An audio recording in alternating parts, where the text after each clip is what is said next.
Praise God. Hallelujah. Napakabuti ng Diyos at tayo po ay nakarating ngayong araw ng linggong ito.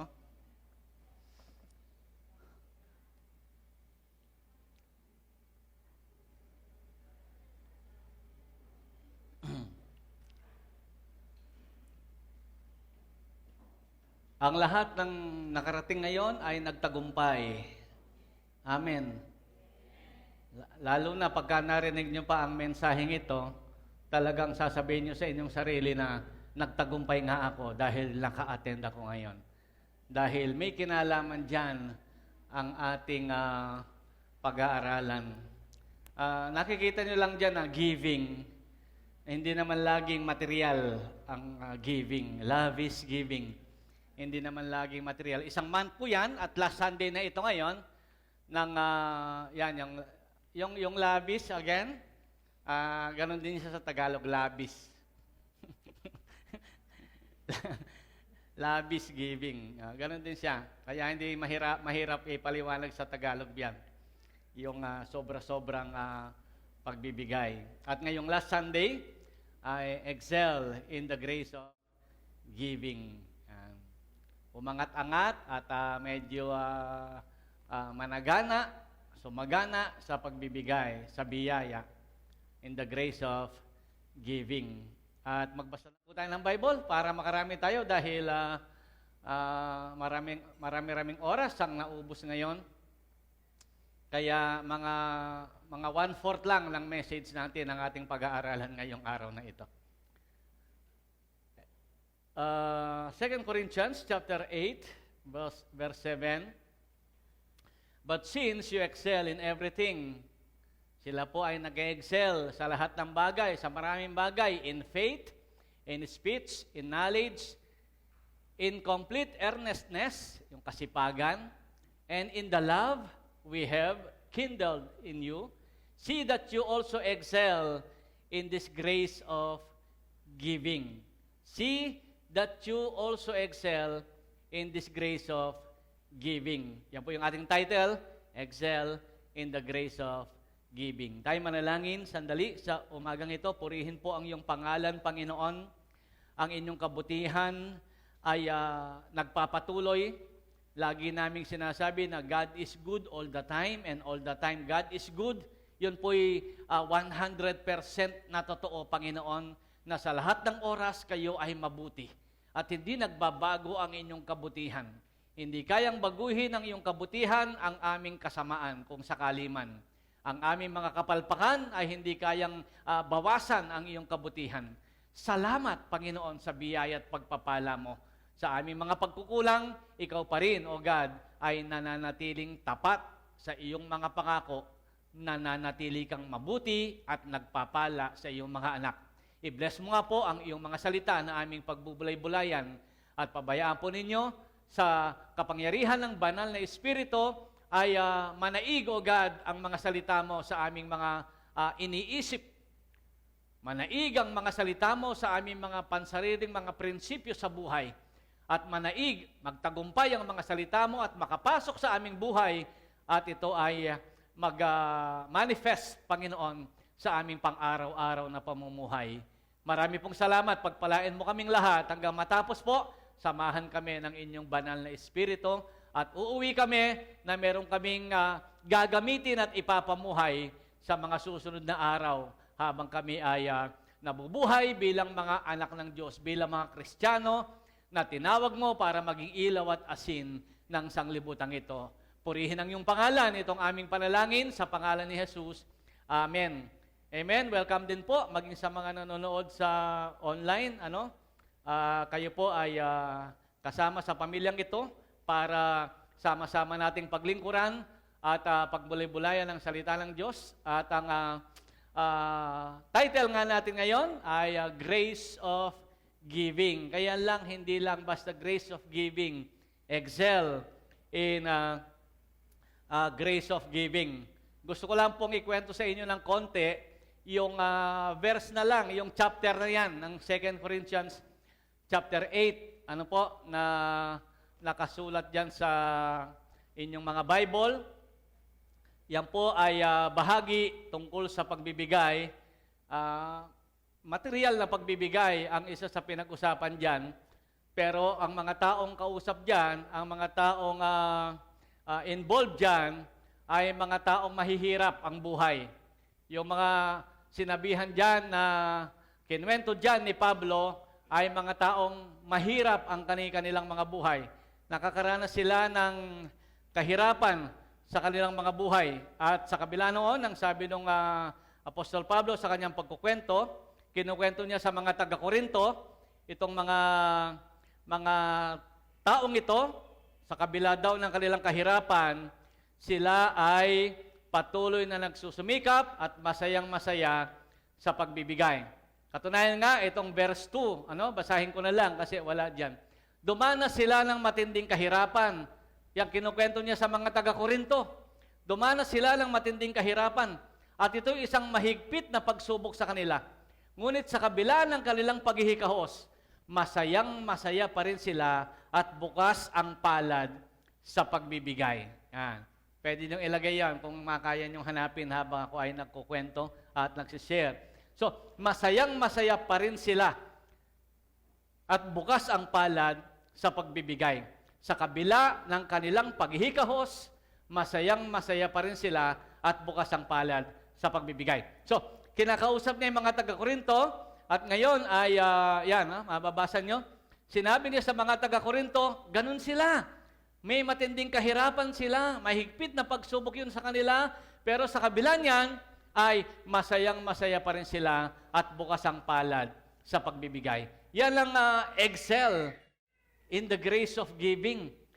Yan ang talagang sumasagana sa paraan ng pagbibigay. Wala ka nang maibigay, pero nagbibigay ka pa. Yan ang sabi niya. So sa verse 7, balikan natin yung ating verse. Sa verse 7, sabi niya, eto na kayo. Okay na kayo. Lumalago ang inyong pananampalataya. Kasi po yung Corinthians, mga taga-Korinto, gifted sila. Gifted sila. Sila ay may malalakas na pananampalataya. Sila ay mahusay. Sila ay maalam. Sila ay talagang competent sila pagdating sa lahat ng paggawa. Ano man ang kanilang ginagawa. Nag-excel sila talaga. Pati sa pag-ibig at saka sa kanilang kasipagan. Sila po ay talagang angat. Isa lang ang sabi niya. See that you also excel. Ito ang medyo kulang sa kanila. Ang grace of giving. Pinakita niya, pinamukha niya sa mga taga-Korinto na itong mga taga-Macedonia, sa kabila ng kanilang kahirapan, paghihikahos, masayang-masaya pa rin silang magbigay. Pero kayo, sabi niya, kompleto na kayo sa lahat ng iba't ibang mga gifts. Pero itong isang bagay na ito, isama ninyo. Isama ninyo ito, yung grace of giving. Sa Tagalog kasi, ang salitang grace of giving ay pagkakawang gawa. Pagbibigay na, ano ba yung kawang gawa? Pagtulong na walang hinihintay na kapalit. Yan ang kawang gawa. Tama? Pagbibigay ng hindi humihingi ng kapalit. Yan. Yan ang grace of giving na ating pagbubulay-bulayan ngayong linggong ito. At tingnan natin kung paano nga ba, ano ba ang pwede nating gamitin na mga salita para sabihin natin na nagawa ng mga taga-Macedonia ang bagay na ito sa kabila ng ang kanilang pagsubok ay kahirapan, ay masayang-masaya pa rin sila sa pagbibigay. So, ginawa kong tanong yan, how to excel in the grace of giving. Paano tayo magiging masagana, paano managana, paano tayo magiging generous pagdating sa giving, pagtulong, pagkawang gawa, pagbibigay, ano pa mang definition yan, ano pa mang term ang gamitin natin, paano tayo umangat ng umangat dyan, at paano tayo ay maging generous pagdating sa bagay na yan. At least, meron na tayong example sa Biblia, itong mga taga-Macedonia na sobrang hirap sila, pero sila ay nagawa nilang magbigay sa Panginoon. At salamat sa Diyos, Huwag po ninyong alalahanin yung inyong mga anak doon sa taas, may aircon na sila. Dapat isang bagsak dyan. May aircon na yung mga bata doon sa taas, kaya lang ang inaalala namin, yung medyo mataas yung hagdan, kaya yung mas matatandang bata, mas may edad ang nasa taas para sila ay, salamat sa Diyos, nasusuplayan yung ating mga pangangailangan. Ang totoo, ang biniling aircon ay yung sa baba nilagay, kasi split type siya, medyo mas mahal ng konti, para yung init, hindi na pumapasok sa kusina. Nakakahiya naman sa mga nagkakape sa kusina, yung init ng aircon lumalabas sa kanila. Pero sa biyaya ni Lord, nakabili tayo ng split type doon para yung init, yung anyang exhaust ay sa taas siya lumalabas. Sa biyaya po ni Lord dyan at sa inyong mga suporta sa gawain ng Panginoon. How to excel in the grace of giving. At kumuha ako ng ilang mga dapat na pag-usapan, paano nga ba tayo ay makita natin ito?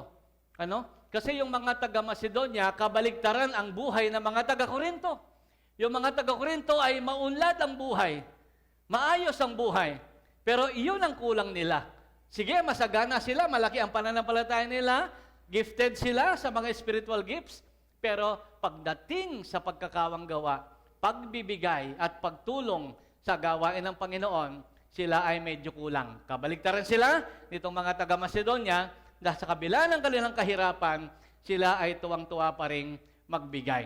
Ano nga ba ang pumipigil sa mga taga-Korinto at ano naman ang nag-udyok sa mga taga-Macedonia na magbigay ng masagana? So number 1, at baka itong isa lang na ito ay sapat na. Itong isa lang na ito ay sapat na para ang Kristiyano ay magising sa katotohanan at mabuhay na ang kanyang puso ay mayroong desire at saka mga aksyon para maging matulungin at mapagkawang gawa. Number 1, excel in the knowledge of God's grace to us. Yan ang number 1. Excel in the knowledge of God's grace to us. Dapat ay sumagana din. Gawin natin sumagana yung excel. Sumagana tayo sa kaalaman tungkol sa biyaya ng Diyos sa atin. Alam niyo ba yung biyaya ng Diyos sa atin? Sabi ko, pagka ako ay gumagawa ng outline at nagbubulay-bulay, sabi ko, nabe-bless na agad ako. Nabe-bless na agad ako. Maisip, itong number 1 lang, sabi ko, na-bless na ako. Pero parang napaka-simple lang, ordinary lang yung message. Kahit yung message ngayon, ordinary lang, ordinary lang. Pero na-bless ako mismo, na talagang nagbabasa na ako ng Bible, nag-aaral na ako. Pero pagka nagbibigay ng message ang Diyos sa akin para i-share sa inyo, talagang una akong nabe-bless. Ewan ko ba, ba't ganun ako kababaw? Ang dali kong makaranas ng blessing, parang maliit na bagay lang sa iba, pero sa akin ay malaking bagay. Excel in the knowledge of God's grace to us. Maunawaan natin, lumalim tayo sa kaalaman tungkol sa biyaya ng Diyos sa atin. At alam niyo ba, ang unang nilagay ko, naglagay ako ng 3 Ang unang nilagay ko, ano ba yung mga biyaya ng Diyos sa atin? At ang isang pinakasimpleng nakita ko, yan, our lives o our life, yung ating buhay. Yung ating buhay. Biyaya ba ng Diyos yung buhay na yan? Sigurado tayo? Pero bakit minsan parang hindi natin ginagamit sa Panginoon ang buhay na yan? Biyaya pala. Bigay ng Diyos ang buhay na yan. Minsan hindi natin ginagamit sa Diyos. Patunayan natin na galing sa Diyos yan. Sa Gawa, chapter 3. You killed si Pedro po ito. After na mamatay at mabuhay muli si Jesus, umakyat sa langit, nangaral siya sa kanyang kapwa mga Israelita, mga Hudyo. Sabi niya, you killed the author of life. Pinatay ninyo ang pinagmumulan ng buhay. Sino po pinagmumulan ng buhay? Si Jesus. Sabihin niyong malakas, si Jesus. Si Jesus, pinatay nyo ang pinagmumulan ng buhay. You killed the author of life. Ibig sabihin, yung buhay na nasa iyo ngayon ay galing sa Diyos. Amen po ba? Kailangan makumbinsi ko kayo. parang hindi kayo kumbinsido. Parang akala ko hindi kayo kumbinsido. Ano? Kailangan makumbinsi ko kayo na ang buhay ninyo ay ang pinagmulan niyan ay ang Diyos. O, kumbinsihin ko kayo ngayon para mas makumbinsi pa kayo na yung buhay ninyo ay ang Diyos ang pinagmulan. Sabi ko nga, how much is your life? Gaano ba kamahal ang iyong buhay? Sino sasagot? Pwede po kayong conversation. Sino sasagot? Gaano kamahal ang buhay mo? Sabi ko nga doon sa pinuntahan naming lugar, Taulay. How much? Taulay. Magkano? Magkano ang buhay mo? Wala akong pinag-aralan kundi Taulay. Magkano to? Magkano yan? Taulay. Di ba? Galing ko. Parang kaboses ko na sila. Taulay. Magkano ang buhay mo? Gaano kahalaga ang buhay mo? How much is your life? Kasi nababaliwala ng maraming Kristiyano ang halagang ito ng iyong buhay. Kunwari, sino pinakamayaman dito? Baka banggit kayo ng mayaman, hold up pa. Sino, kunwari, pinakamayaman? Kunwari si Jagar na lang para marinig ng mga taga Bicol. Kunwari si Jagar na lang ang pinakamayaman dito. Jagar. Jobel, na ospital si Jagar. Nagkasakit. At nangangailangan ka ng 1,000,000 para siya gumaling. Maglalabas ka ba ng 1,000,000 o hahayaan mo na lang siyang mamatay? Maglalabas ka? Kayo po ba maglalabas kayo ng 1,000,000 o hahayaan niyong mamatay? Maglalabas kayo? Sino pong hindi maglalabas? Sabihin ko sa asawa niyo, hindi kayo maglalabas. Maglalabas ba kayo ng 1,000,000 kahit wala kayong pera? Hindi. Pag-pray na lang natin. Hahanap ba kayo ng 1,000,000? Gagawa ba kayo ng paraan para gumaling siya? Paano after nang naubos ang 1,000,000?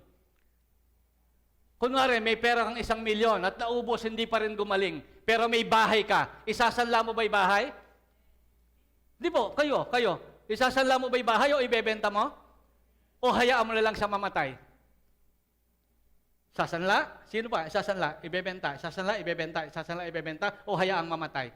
Di ba't isasanla o kaya ibebenta? May kotse kang bagong-bago, mahal na mahal mo yung kotse mo, naubos na yung bahay, nabenta na, may kotse ka pa, ibebenta mo ba? Para siya mabuhay? Amen? Ibebenta niyo ba yung kotse niyo? Para kay Sister Nancy? Ibebenta niyo. Kahit maubos pa lahat ng ari-arian mo, mabuhay lang yung mahal mo. Gagawin mo. Amen? Pero minsan binabaliwala natin. Sino ba talaga ang nagbibigay ng iyong buhay? Kanino ba talaga galing ang buhay na yan? Bakit parang galing sa inyo ang inyong mga buhay? At maraming tao ang ginagamit nila ang kanilang buhay para lang sa kanilang sarili. Na kapag parang nakasimba na ng linggo ay okay na yon, sapat na. Nakasimba na minsan 1 buwan. Nakakalungkot yung ganon. So, pagka nakita mo, wow, itong buhay ko pala na ito, ay ang Panginoon, you killed the author of lives. Ay, ang pinagmumulan pala ng buhay na ito. Hindi ako. Galing pala sa Diyos ang buhay na ito. At kung ito'y sa Diyos, dapat magamit sa Diyos. Amen. Parang nagmamalaki na tayo pagka nakasimba na tayo. Total, sinimba na ako, okay na. Kakanyang ka pa din. Kasi hindi, hanggang ngayon, maraming beses na rin akong sumakay ng bakal na lumilipad. Hanggang ngayon, hindi ako makatagumpay. Hindi ko pa rin maisip bakit lumilipad yung bakal. Sabi ko, 1 mintis lang babagsak ang eroplano, patay. Tama ba? Tama ba? Ilan lang nakakaligtas pagka bumagsak ang eroplano? Karaniwan, wala. Siyempre, magbubulay-bulay. Pagbagsak nito, patay na ako. Pagbagsak nito, patay na ako. Wala na. Pero itong buhay ka, nandito ka, buhay ka, at binibigyan ka ng buhay, dinadagdagan ng buhay mo ng Panginoon. Kaya sabi ko, pag uwi ko, lalo akong maglilingkod sa Diyos. Kasi ma-realize ko, dinadagdagan ng Diyos ang aking buhay. Another tanong. Sige, palakpakan muna natin ang Panginoon. Another tanong. Naku, ubos ang oras natin. Nakakawala pa tayo. Another tanong. Na-hospital, kunwari, sino ba gusto nyo na-hospital? Pasensya na nga, nagkwentuhan yata tayo ngayon na na-hospital, kunwari, Sister Binyang. Total, na-hospital naman siya. Ako na lang, para walang problema. Ito na lang. Ha? Si Elaine. Na-hospital, kunwari, si Elaine.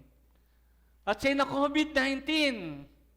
Na-COVID siya at talagang ang daming iniuwi na na-COVID tapos ay iuwi. Nakakandila na, andyan na. Tapos siya, agaw buhay, 50-50. 199 na, 199. Hindi na 50-50, halos mamamatay na. Pero nabuhay. Ano sasabihin ng mga tao pag nabuhay? Hindi, mayroon pa. Maliban pa doon, ganito ang madalas nating marinig. May pinapagawa pa ang Diyos sa iyo. O kaya ibang salita, may misyon ka pa. Tama? Alam mo ba, na COVID-19 siya, at siya namatay at naging abo? Ano sasabihin natin? Hanggang doon na lang talaga siya, ganyan. Ayan na talaga yung buhay niya. Tinakda na lang Diyos sa kanya yan. Pero pag nabuhay, may mission ka pa, ganyan. Kailangan pang ma-ospital para malaman na may mission pa. Bakit kailangan ma-ospital muna, magkasakit, lumala, mag-agabu, tapos mabuhay ulit, sumigla, lumakas, para sabihin may mission ka pa? Bakit pagka hindi nagkasakit, kikeme-keme, ganyan, shopping, kung ano-ano ginagawa? Nare-realize to ba yun? Amen? Bakit ganun katuwa yung mga taga-Macedonia na tulungan ang gawain ng Panginoon, tulungan ang mga Kristiyano, sumuporta sa gawain ng Panginoon, kahit hindi na sila kailangang himatayin muna, atakihin sa puso, gumaling, hindi na ma-ospital ng matagal, halos mamatay, tapos mabuhay, tsaka sasabihin, maglilingkod na po ako, Lord, maglilingkod na po. Bakit ganun sila kasigasig? Kahit hindi nila kaya, kahit nahihirapan sila, kahit sa tingin nila ay imposible sa amin, pero masaya pa rin kaming tutulong, susuporta sa gawain ng Panginoon. Amen? I-realize natin yan, unawain natin yan. Kinakailangan pang magdanas ng matinding bingit ng kamatayan bago sabihin na ma-realize na may mission ka pa. Pag okay ang buhay, okay ang lahat, parang walang mission. Parang muntik ng masagasaan. Naku, muntik ka ng masagasaan. Naku, buti na lang, hindi, may mission ka pa. Kailangan pang ma-diarrhea at makayayat at saka kulang na lang, ma-dehydrate at hindi na maitusok yung karayom dahil tuyo na lahat ng ugat, tapos biglang naitusok ngayon, nabuhay, may mission ka pa. Bakit pagka healthy ka, wala kang misyon, lalo kang may misyon dapat. Amen. Pagka malusog ka, bakit?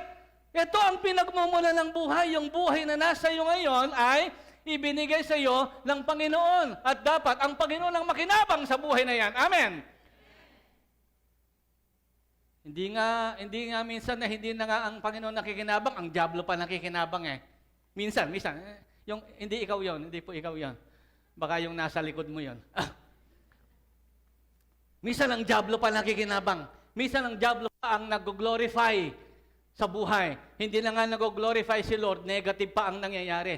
Samantalang ang Diyos pala ang pinagmumula ng buhay na yan, di dapat sana ay ang Diyos ang malwalhati dyan. Amen. Ang Diyos ang mapapurihan dyan. Sa Diyos magamit ang mga buhay na yan. Amen. Maging ganyan na ang ating kaisipan. Isipin natin, ano ba ang magiging bahagi ko, Lord? Yan. Lord, hindi ako nagkasakit itong 1 taon. Baka kung nagkasakit ako, gagastos ako ng 100,000. 50,000, pinakamahina minsan. Lord, naging healthy ako sa loob ng 1 taon. Anong thanksgiving ang pwede kong gawin sa Diyos? Amen? Anong thanksgiving? May pera naman ako. Baka pag natuwa ang Diyos, hindi ka magkasakit sa susunod na taon. Pagka sa ngayong taon ay nag-thank you ka, nagbigay ka sa Diyos, susunod na taon hindi ka na magkakasakit kasi alam niya magbibigay ka ulit. Alam niya magte-thank you gift ka. Thanksgiving gift. Thanksgiving gift. Thank you gift sa Diyos.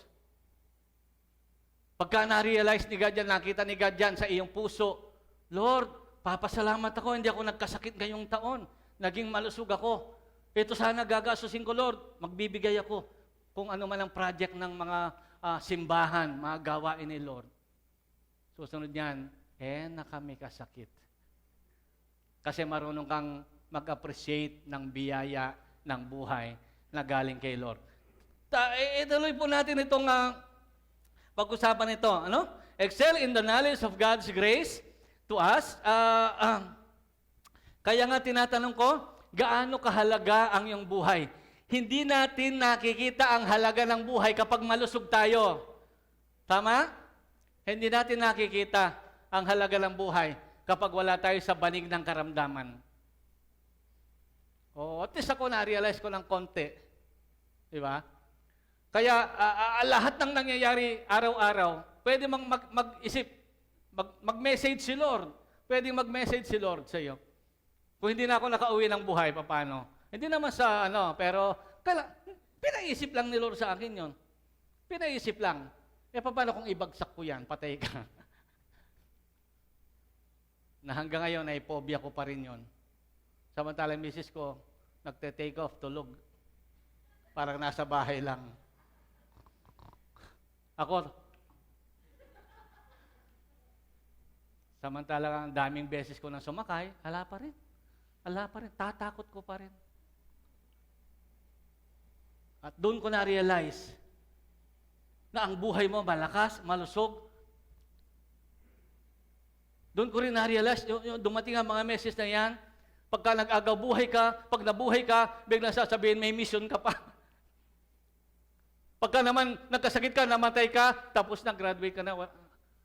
Yung point, yung gumaling ka ulit, lumakas ka, may mission ka pa. Ba't sinasabi yun sa nagkasakit at gumaling? Sa walang sakit na malusog na hindi nagkasakit, hindi sinasabi yun.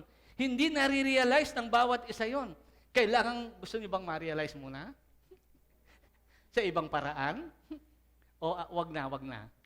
Gusto niyo ba sa ibang paraan muna iparealize sa inyo ng Diyos na may mission pa kayo? Ipaunawang ng Diyos sa ibang paraan.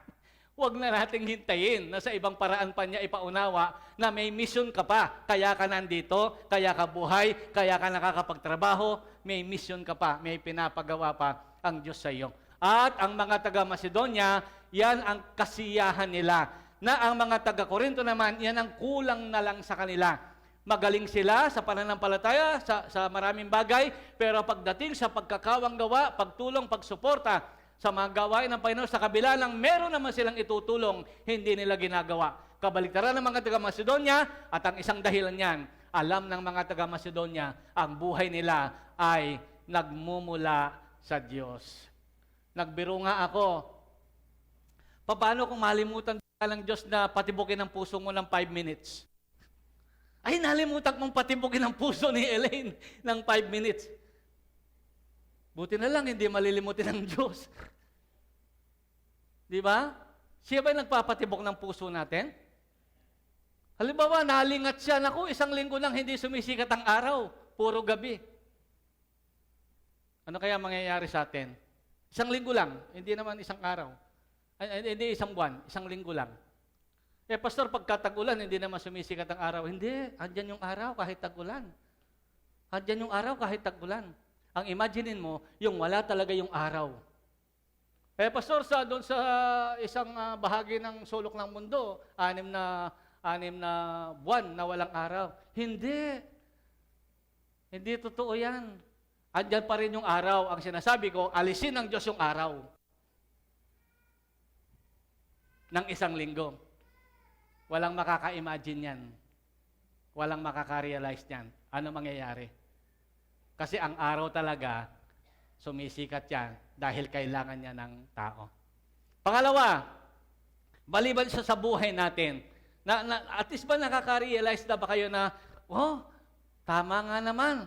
Minsan nababaliwala natin kung mamalusog tayo, okay tayo, wala tayong karamdaman, kompleto tayo, parang okay lang na lumipas ang mga panahon. Ilang taon ang lumilipas, parang okay lang na, ano ba yung nagawa ko kay Lord? Ano ba nagawa ko sa Panginoon? Ang buhay ko pala naman ay ang Panginoon ang pinagmumulan nito. Pangalawa, nilagay ko at napakababaw at napakasimple. Ano ba? Excel in the knowledge of God's grace to you. Una, yung buhay natin.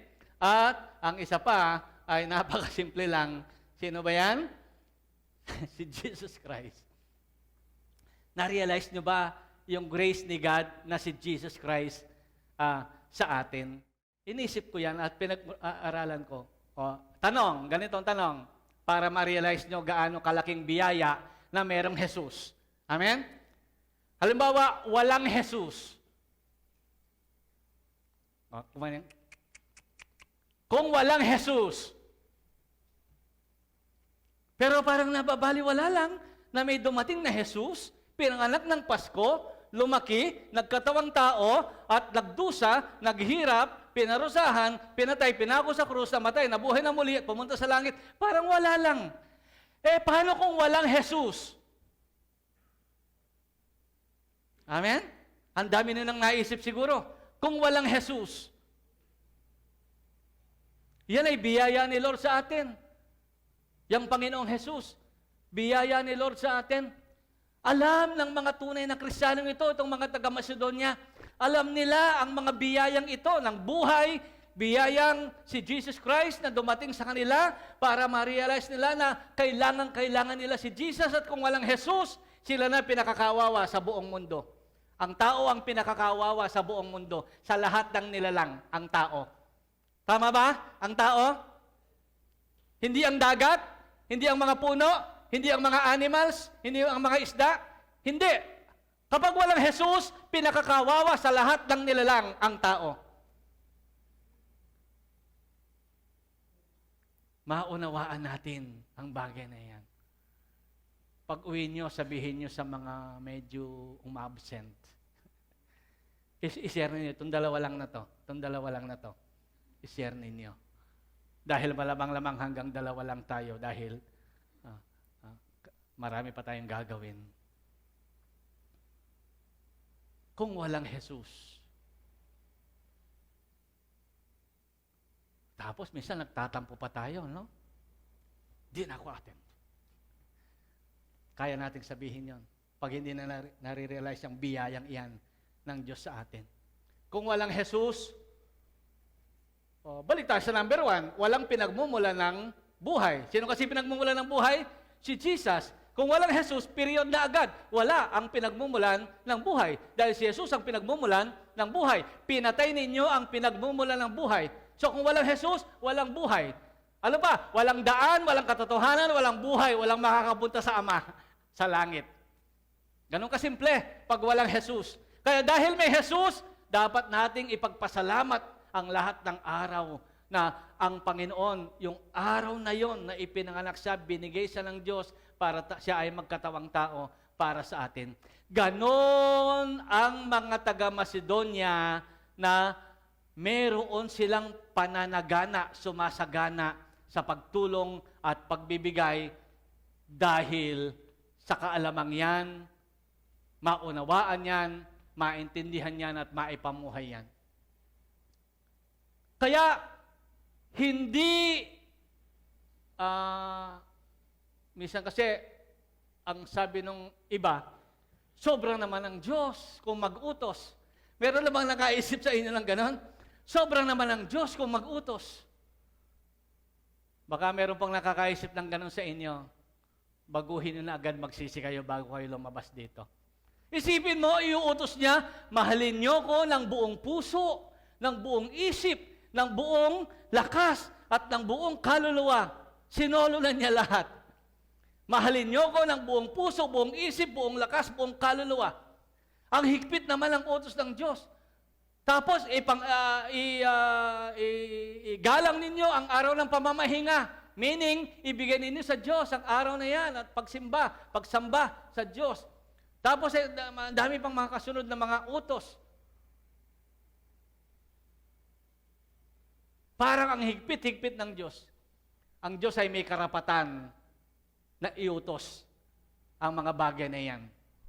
Unang-una, kagaya ng ating pinag-aralan, siya ang pinagmumulan ng inyong buhay. Gusto niyo ba kanya-kanya na lang? Sa Diyos at saka tayo. Lord, bahala na kami sa buhay namin, bahala ka na sa buhay mo. Pero mapapayag na ganon? Kanya-kanya na lang, Lord. Bahala na kami, bahala ka na. Never. Talo tayo lagi. Talo tayo lagi. At may karapatan siyang mag-utos dahil, sabi niya, mahalin niyo ko ng buong puso, buong isip, buong lakas, buong kaluluwa. Dahil sa ginawa nga niya, sabi ko nga sa inyo. Ginawa niyang mahalin tayo ng buong puso, buong isip, buong lakas. Kasama pa yung kanyang bugtong na anak. Pero, ang nakakaantig ng puso natin ay ganito. Minahal niya tayo kahit sino pa tayo. Pero siya karapat-dapat naman siyang mahalin ng buong puso, buong isip, buong lakas, pero hindi natin nagagawa. Hindi tayo karapat-dapat mahalin ng buong puso, buong isip, buong lakas, kasama pa ng kanyang bugtong na anak sa sobrang pagmamahal niya, pero ginawa niya kahit hindi tayo karapat-dapat. Ganyan ang kaalaman ng mga taga-Macedonia tungkol sa biyaya ng Diyos. Kaya kahit sila nahihirapan at naghihikahos, ginagawa nilang masayang-masaya pa rin sila.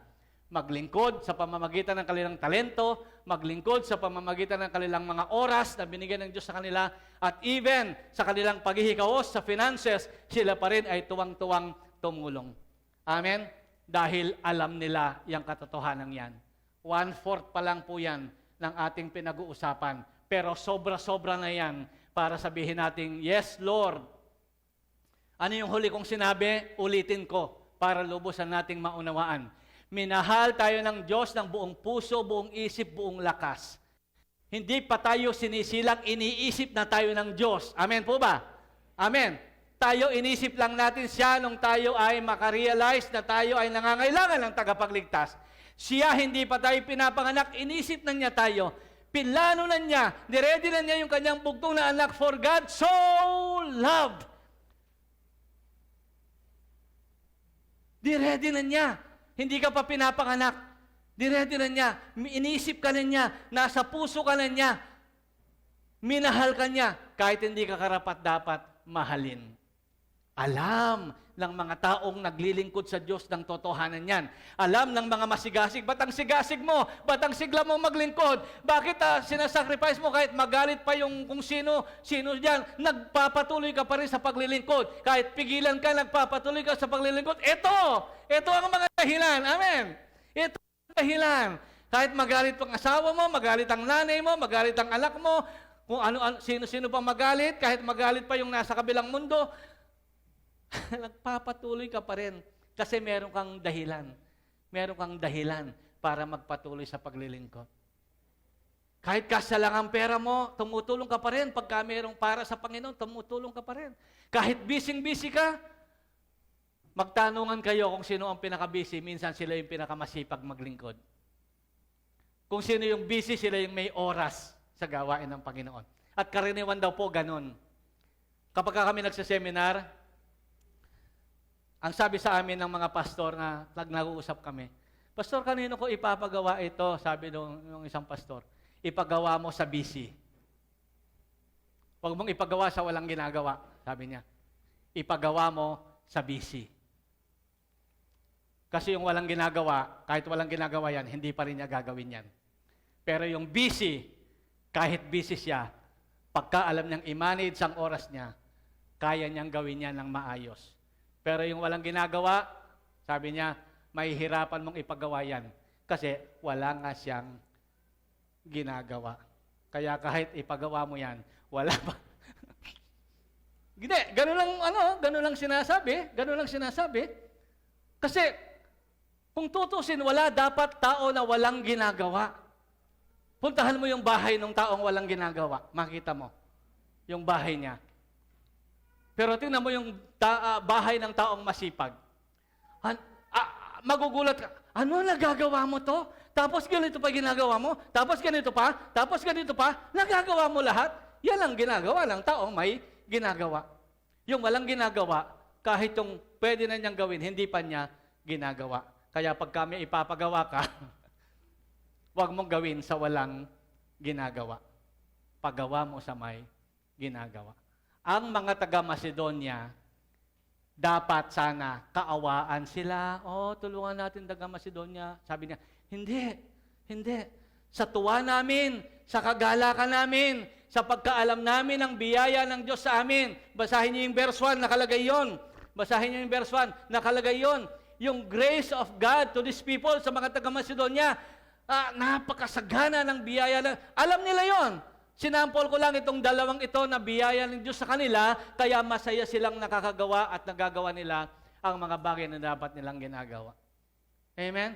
Hindi ko na kasi maitutuloy yung mga susunod Mabibitin na ako sa oras. Baka gamitin ko na lang sa Bible studies o kaya sa susunod na linggo. Kung aabangan po ninyo, itutuloy ko po itong lesson na ito, itong pagtuturo pong ito. Pero sa ngayon, nais ko pong pagbulay-bulay na lang ninyo yung dalawang binigay ko na pang-elementary teaching lang sila.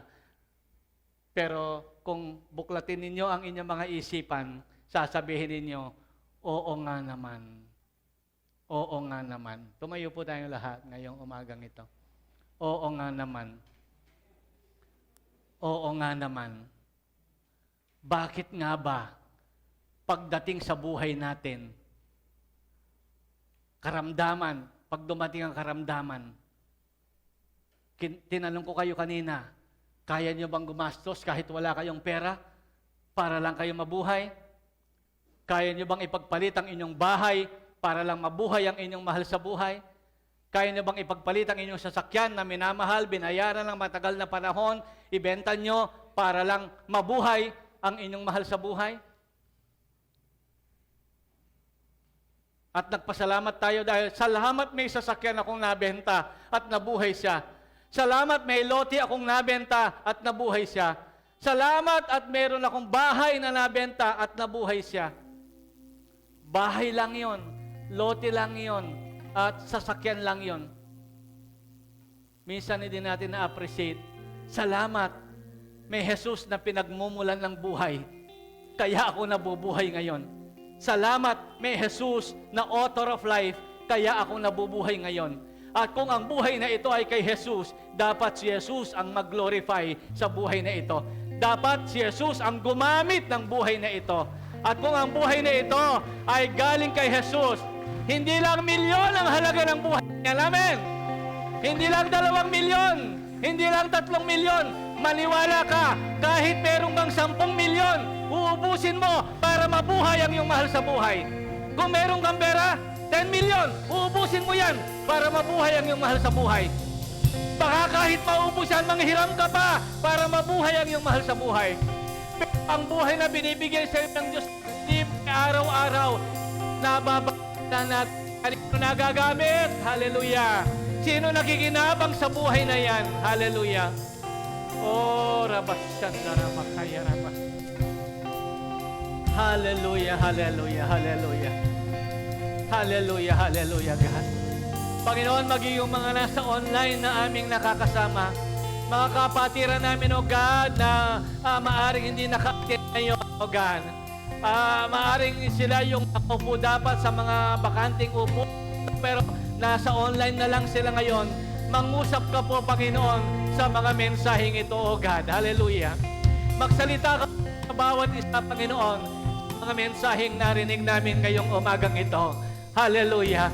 Nawa, O God, hallelujah, ang buhay na ito na sa iyo nagmula, ay sa iyo rin namin ialay. Sa iyo rin namin ihandog. Kaya nga ang utos sa amin, O God, hallelujah, ialay namin ang aming mga buhay bilang isang banal buhay. Ito'y karapat-dapat na pagba namin sa Diyos. Living sacrifice. Ang aming mga buhay ay maging buhay na handog para sa iyo, Panginoon. Hallelujah. Bago po kayo lumabas, hallelujah, i-renew ninyo ang inyong paghahandog sa Panginoon. Magpanibagong paghahandog tayo ng buhay sa Kanya. Sabihin natin, Lord, hallelujah, gamitin po ninyo itong buhay na ito. Sabihin natin, Lord, tulungan mo akong gamitin, i-manage ang oras ko para magamit sa iyo. Hallelujah, hallelujah. Hindi mo kailangan tumigil sa trabaho para magbigay ka ng oras sa Diyos. Hallelujah. Ang totoo, may oras ka kahit ikaw ay nagtatrabaho.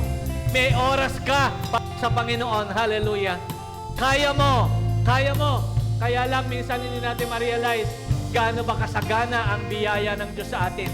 Kaya walang nagtutulak sa atin para tayo maglingkod, magbigay, tumulong, sumuporta sa gawain ng Panginoon. Ipagbigay ng oras, sumali sa gawain, maglingkod sa Diyos, mag-invite para tayo ay pagpalain palalo ng Panginoon. O purihin ang iyong pangalan, Panginoon. Dalawa lang ang aming pero sa mga ito, sapat ang mga katotohanan ito, sapat ang paliwanag na ito para magpanibago kami ng paglilingkod. Walang makakapigil sa amin para ialay ang aming mga buhay sa iyo, Panginoon. Tulungan po ninyo ang iyong mga anak, O God. Hallelujah. Hallelujah. Marami pong salamat sa umagang ito, Panginoon. Purihin ang iyong dakilang pangalan. Purihin ang iyong dakilang pangalan. Purihin ka, O Diyos, sa araw na ito. Hallelujah. Yes, Lord, hayaan mo na mag-commit ko ulit kami ng aming buhay sa iyo. Lord, ipa-add mo sa amin ang ginagawa namin araw-araw. Totoo, sinasabi ni Pastor na may time naman kami. Totoo ba, sinasabi ni Pastor, pwede naman kaming maglaan ng oras talaga kung gusto namin. Totoo ba na kahit busy kami, ay may time kami na pwedeng ilaan sa iyo kung gugustuhin namin, Panginoon? Na sa halip na gamitin namin sa iba na hindi mahalaga, gamitin namin sa iyo, O God. Lord, bless mo ang aming mga midweek services, ang aming midweek service sa building, O God. Ang mga God, kung hindi man naka-attend ngayon, nasa online na, O God, may gawain sila, hayaan mo, O God, na yon ay makasama sila. Yung mga YDC, God, may gawain sila, hayaan mo makagawa sila ng oras sa kanilang mga gawain. Ang mga UGF, ganun din, Panginoon. Lord, hindi totoong wala kaming oras kahit busy kami, Panginoon. Ang totoo, kailangan lang naming ma-realize bakit ang mga taga-Macedonia ay masayang-masaya pa rin sila sa pagtulong, sa paglilingkod, sa pagbibigay. Ang oras ng talento, maging ng kanilang mga treasure, Panginoon. Dahil alam nila, masagana ang biyaya ng Diyos na dumating sa kanila. Alam nilang ang buhay nila ay galing sa Diyos.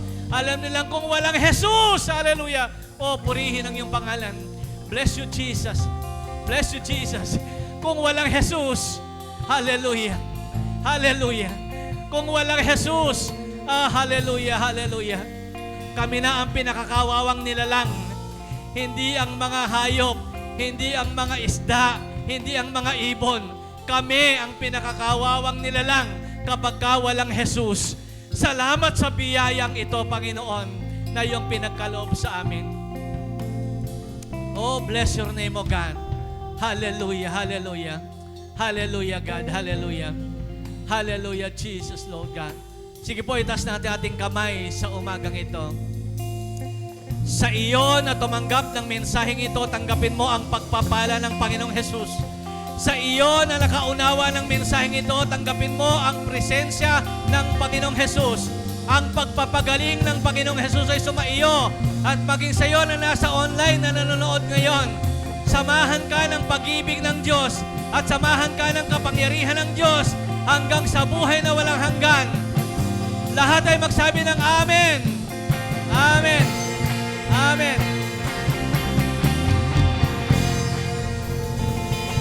God bless you po.